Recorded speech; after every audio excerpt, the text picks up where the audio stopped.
Buenas tardes, hermanas. Eh, Hoy nos toca nuestra segunda clase del libro Enfrentando eh, los problemas de la vida. Esta clase lleva al estudio de Nehemías 2, del 1 al 9, y la clase se llama Nada es imposible para Dios.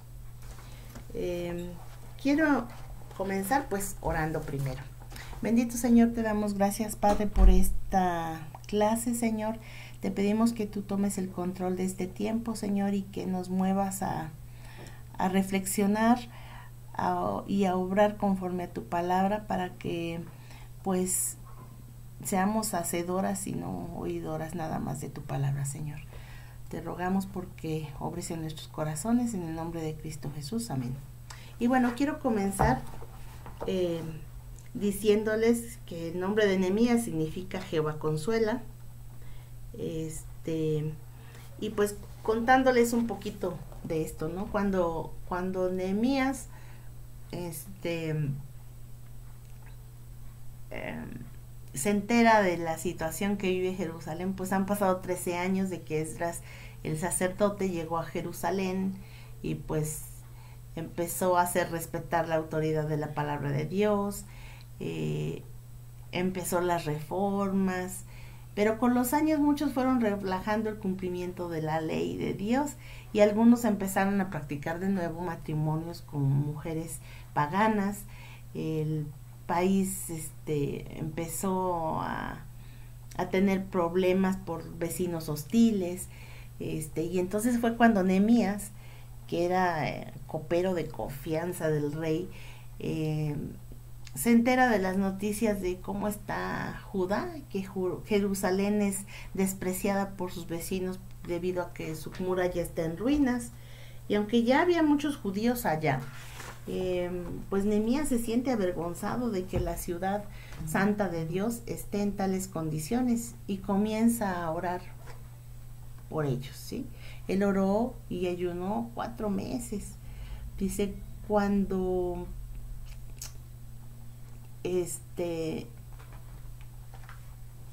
cuando él se entera de todo esto, pues empieza a orar por su ciudad, primero que nada, ¿sí? Y bueno, pues eso fue lo que Nehemías hizo ante estas malas noticias, ¿no? Y pues nos preguntamos cómo manejamos nosotros los desafíos de la vida, ¿sí? O oramos o tomamos una acción. Lo tomamos como primero a ver si podemos resolverlo nosotros por nuestras propias manos. Y pues Nehemías tenía una posición privilegiada, pero también peligrosa, porque él vivía en el palacio y comía y degustaba de los mismos manjares que el rey, pero era peligrosa porque si alguien quería matar al rey, pues el primero que moría era el copero, porque él era el que probaba la comida del rey y sus bebidas para que no fuera asesinado, ¿sí? De esa manera no fuera envenenado, ¿sí? A pesar de lo peligroso de su trabajo, pues él podía influir extremadamente en el proceso de las decisiones del rey. Y pues en aquel entonces, ya hacía años que Artajerjes había detenido la reedificación de Jerusalén. ¿Por qué? Porque le habían dicho que eran disidentes, que eran que el pueblo judío pues iba a causar problemas a su reino. Y entonces Artajerjes dijo que se detuviera la reconstrucción de la ciudad. Entonces se decía que la ley medo-persa, de hecho hay un dicho o algo así cuando se quieren referir a una necedad o a alguien necio, y le dicen, eso es ley medo-persa, o sea, no te vas a mover de ahí. ¿Por qué? Porque tenían como fama de no volver atrás en sus decisiones, ¿sí? Ellos no podían o no hacían, no se desdecían de sus decretos. Si el rey había dicho, se va a caminar todos por la derecha, él ya no volvía a decir, ahora caminen todos por donde quieran. No, todos tenían que ir por la derecha, ¿sí?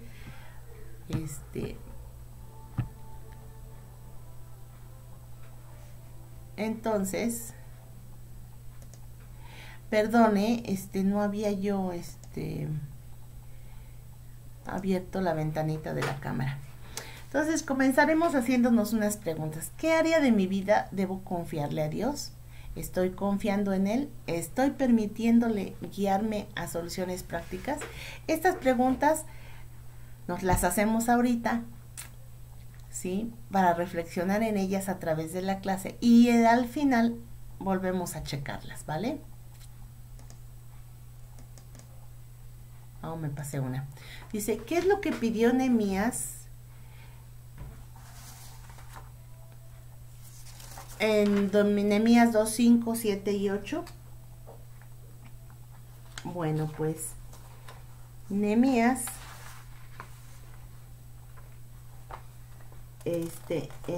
dice, si le place al rey tu siervo y tu siervo ha hallado gracia delante de ti, envíame a Judá, a la ciudad de los sepulcros de mis padres, y la reedificaré. Entonces el rey me dijo, y la reina se estaba sentada junto a él, ¿cuánto durará tu viaje y cuándo volverás? Y agradó al rey enviarme después que yo le señalé tiempo.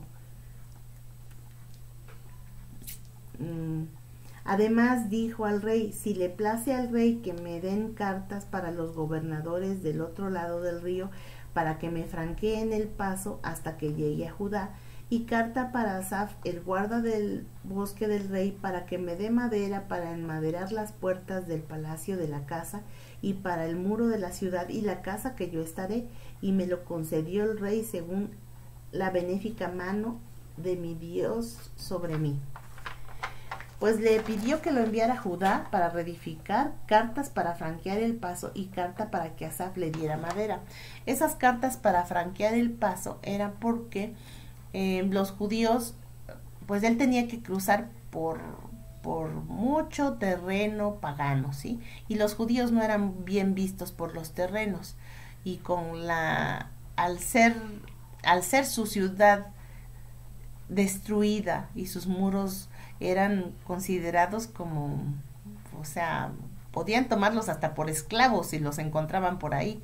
Entonces, ya trayendo él las cartas del rey, era como tener una protección o un pasaporte, algo que lo respaldaba, ¿no? Entonces, bueno, vamos a la siguiente pregunta. Estas preguntas son las preguntas que vienen en el libro.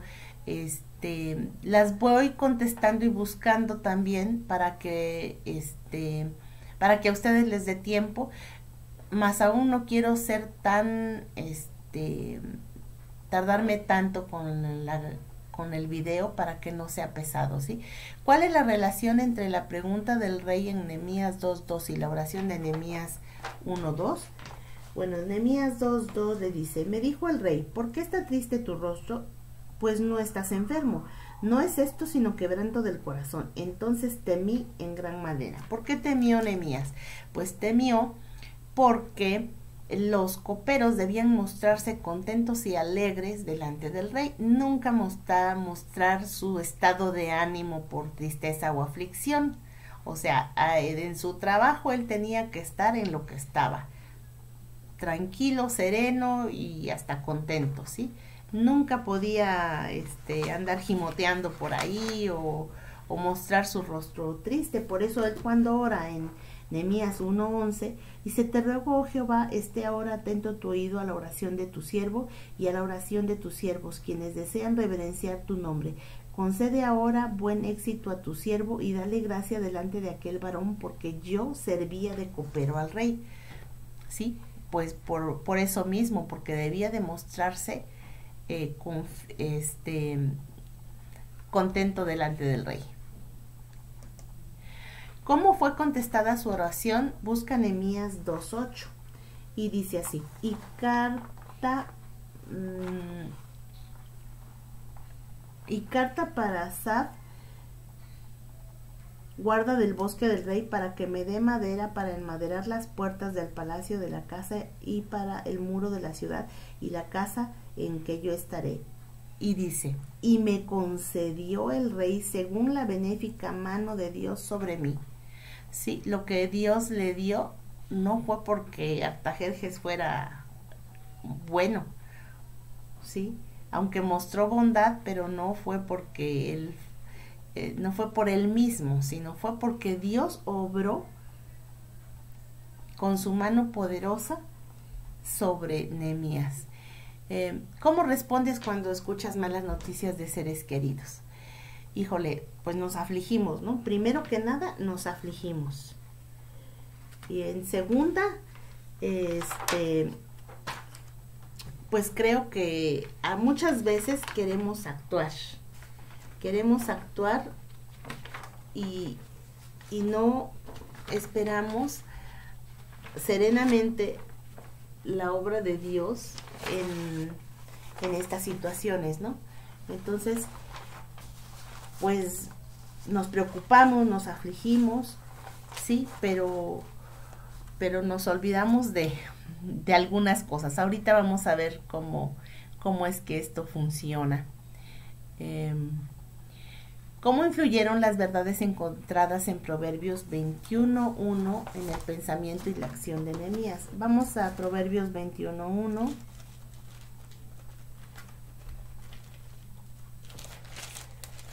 Sí, Proverbios 21:1 dice, y como los repartimientos de las aguas, así está el corazón del rey en la mano de Jehová, a todo lo que quiere lo inclina.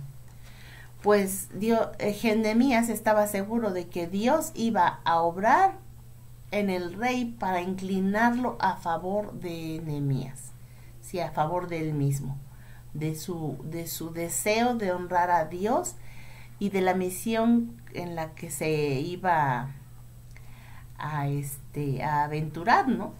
Sí, él quería ir a la reconstrucción de Jerusalén, de los muros. ¿Cómo nos ayuda el ejemplo de Nehemías a tomar decisiones correctas en nuestra vida? Ahí la vamos a relacionar esta pregunta con la de cómo respondes cuando escuchas malas noticias de seres queridos. Pues el ejemplo de Nehemías nos ayuda en el sentido de que vemos su ejemplo de que primero oremos y si es posible ayunemos, ¿sí? Primero orar antes de querer resolverlo por nuestros propios medios, ¿sí? Podemos resolver algunas cosas intrascendentes y materiales por nosotros mismos, ¿no? Si se me rompe la llave, pues voy con el cerrajero a que me la arregle. Pero a veces hay situaciones más no tan banales, en las que a veces queremos resolverlas por nosotros mismos en vez de abocarnos primero a la oración, ¿sí? Y a confiar en Dios. ¿A qué conclusiones podemos llegar en cuanto a Dios desde el punto de vista de Nehemías?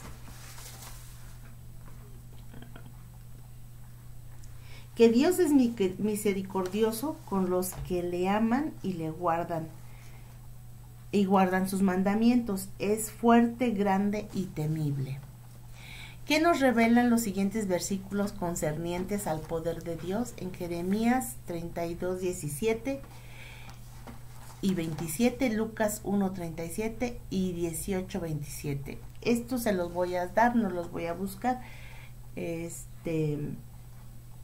En Jeremías 32:17, que Dios todo lo puede. En Lucas 1:37 y 18:27, para Dios no hay imposibles, lo imposible para los hombres es posible para Dios. ¿Sí? ¿Cómo pueden los versículos que acabamos de leer animarnos en cuanto a los problemas? Pues pensando que Dios me oye, tiene misericordia de mi fragilidad e impotencia, y que lo que yo no puedo hacer, Él sí lo puede. Todo Él lo puede. ¿Cuál es la relación entre el corazón de una persona y su semblante según Proverbios 15:13? Vamos a Proverbios 15:13.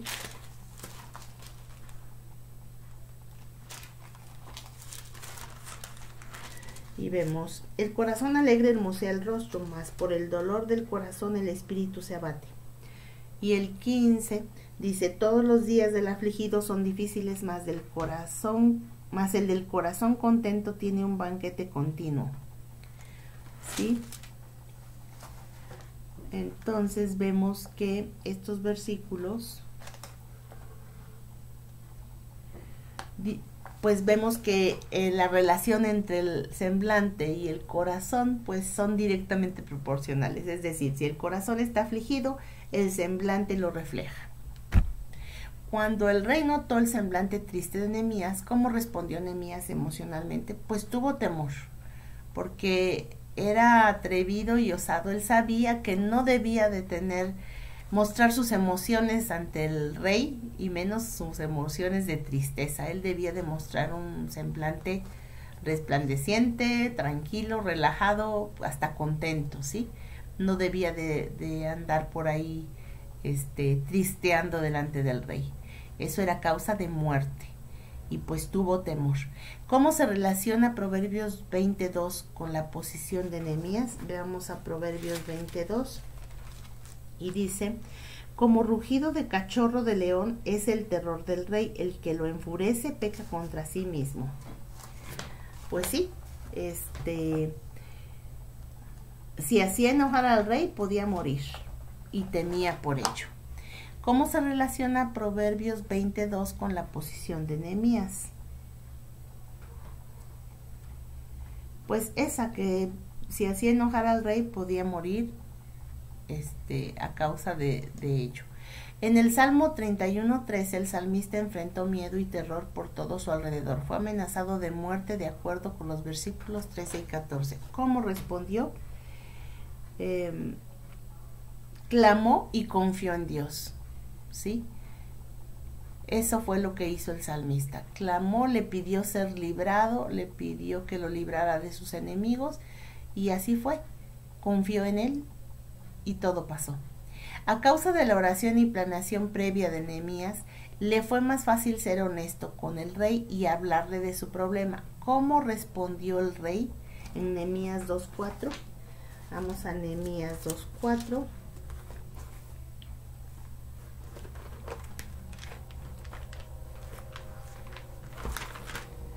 Y en Nehemías 2:4 nos dice, me dijo el rey, ¿qué cosa pides? Entonces oré al Dios de los cielos. Dice, y el rey quiso saber qué quería o necesitaba Nehemías para dejar de estar triste. ¿Sí? Suponemos ahí que pues al rey le interesaba o estaba preocupado por lo que le pasaba a Nehemías, no tanto enojado. Dice, ¿cómo promete Dios ayudarnos en tiempos de turbación? Salmos 50:15 y 91:15. Vamos a Salmos 50:15.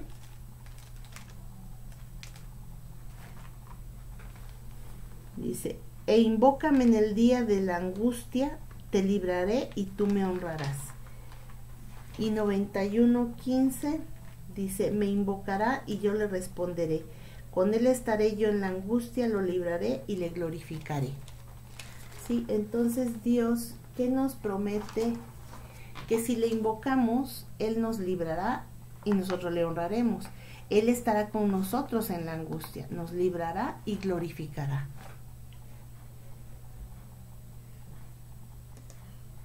¿Cuáles son dos preguntas que hizo el rey a Nehemías? Le preguntó, ¿cuándo durará tu viaje y cuándo volverás? Eso quiere decir que el rey tenía tal vez un aprecio por Nehemías, que estaba satisfecho con su trabajo y tenía confianza en que iba a volver, y tenía confianza en él porque pues era un trabajo el que hacía por él, en el que pues le confiaba su vida, ¿no? ¿De qué manera indican estas preguntas que el rey estaba satisfecho con el trabajo de Nehemías? Pues que quería que volviese. Eso era lo que indicaba, ¿no? Que quería que regresara a su lado. ¿Cómo puede el ejemplo de Nehemías de orar, planear su denuedo, ayudarnos a tomar riesgos y actuar para Dios? Pues, en primera instancia, pues a compartir su palabra. En tener iniciativa de trabajar para Él. Y a veces no precisamente un trabajo así como decir estoy predicando, estoy dando clases a los niños o a las mujeres o a los varones. Incluso aun cuando resolvemos algún problema nuestro, el hecho de que los incrédulos nos vean, primero que nada orar, planear y tener valor y honestidad aún para hablar con las personas y resolver nuestros problemas, eso da un testimonio que honra el nombre de Dios, ¿sí? Ahora, personalmente, vamos a ver, ¿qué escribió el salmista acerca de la oración en el Salmo 116, 1 y 2?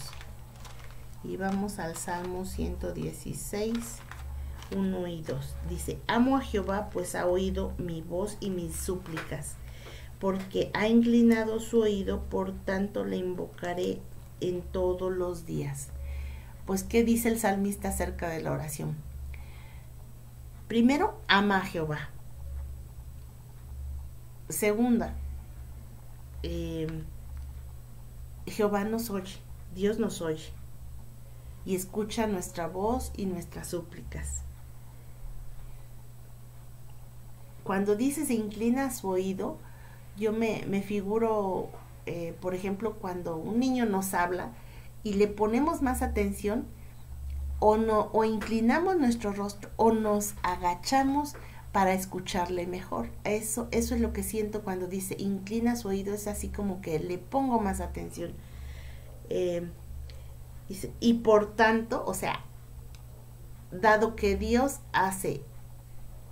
tiene esta acción para con nosotros, le invocaré todos los días, ¿sí? Si sabemos que Dios nos escucha, inclina su oído ante nuestras súplicas para escuchar nuestra voz, pues mínimo hacerlo todos los días, ¿sí?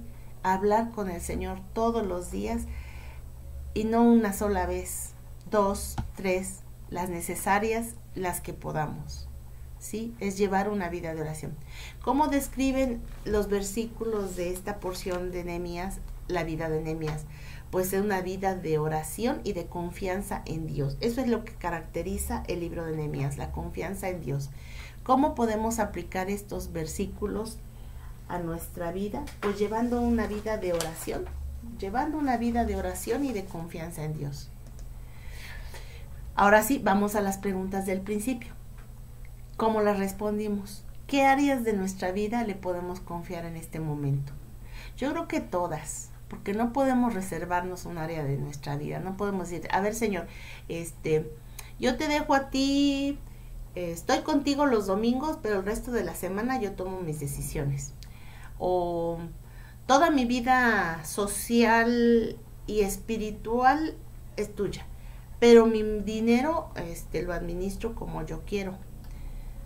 O Señor, yo te doy mis diezmos, mis ofrendas y todo, pero mis decisiones en cuanto a mis hijos o mis decisiones en cuanto a mi pareja, a mi novio, a mi novia, a mi esposo, esas son mías. No, es confiarle todas las áreas de nuestra vida, sin límites. Si nosotros ponemos barreras para con Dios, ya no estamos confiando en Él. ¿Qué acción puedes desarrollar esta semana para poner esta lección en práctica? Pues, como les decía, confiar cualquier situación que tengamos a Dios, mantenernos tranquilos en lo posible, confiadas. Y pues esto me recuerda, a mí me cuesta mucho tratar de de estar confiada. Soy aprensiva y muchas veces alguna situación me llega a quitar el sueño, y me gusta mucho pensar en que estoy en el agua. Recuerdo cuando mi mamá me enseñó a flotar, me enseñó en el mar, y me molestaba mucho cuando me entraba el agua salada en la nariz, y sentir el oleaje que cubría mis oídos de repente me hacía que yo quisiera incorporarme, y lejos de flotar me hundía.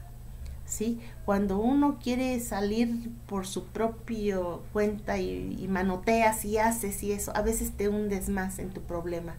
¿Sí? Pero cuando confías en Dios, mi mamá me decía, tranquila, relájate. Primero me decía, ponte durita. Y ya que me ponía durita, se hincaba y ponía sus brazos debajo de mí. Me decía, ahora suelta tu cuerpo. Yo estoy aquí, no me voy a ir. No te vas a hundir porque yo te sostengo. Tú nada más debes de ponerte flojita y vas a sentir como el agua te sostiene. Y me recuerdo cómo se siente relajarse sobre el agua y flotar.